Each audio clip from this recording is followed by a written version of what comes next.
MJ news 90 आजच चॅनलला subscribe करा। 2026 रोजी कोतवाली पोलीस स्टेशनला 238 आपली 2026 BNS 303 2 प्रमाणे गुन्हा दाखल होता। याच्यातील फिर्यादी ही महिला असून सोनई जिल्हा अहिल्यानगर या ठिकाणी राहणारी होती।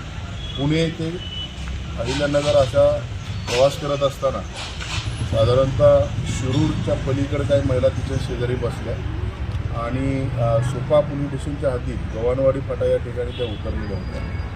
मात्र झोपेत असल्यामुळं या बाईला फारसं समजून आलं नाही आणि या ठिकाणानंतर तिच्या लक्षात आलं की तिच्या बॅगमध्ये असणारे 20 तोळे वजनाचे सोन्याचे दागिने त्या बॅगमध्ये नाही आणि मग या ठिकाणी तिने गुन्हा दाखल केला।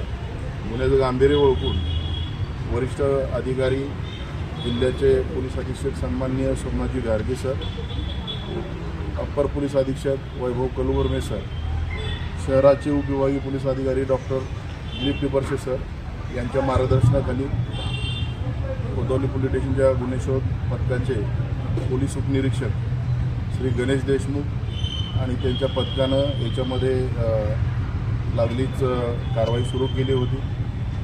अतिशय सखोल अशा पद्धतीचा तपास करत असताना तांत्रिक विश्लेषणाच्या आधारे त्यांच्या लक्षात आलं की बोदेगाव तालुका शेवगाव जिल्हा अहिल्यानगर येथे राहणारी एक महिला याच्यामध्ये संशयित आहे। माहिती मिळताच या लोकांनी त्या महिलेला ताब्यात घेतलं, तिच्याकडे अधिक विचारपूस केली असता तिने गुन्ह्याची कबुली दिली आणि तिनं जे हे दागिने घेतले होते तिच्या ओळखीचा जो सोनार होता तर त्या सोनाराकडे दिलं होतं। त्या सोनाराला आम्ही कायदेशीर प्रक्रिया करून विचारपूस केली असता त्यांना त्याच्यामध्ये हे 20 तोळे सोनं आम्हाला काढून दिलेलं आहे।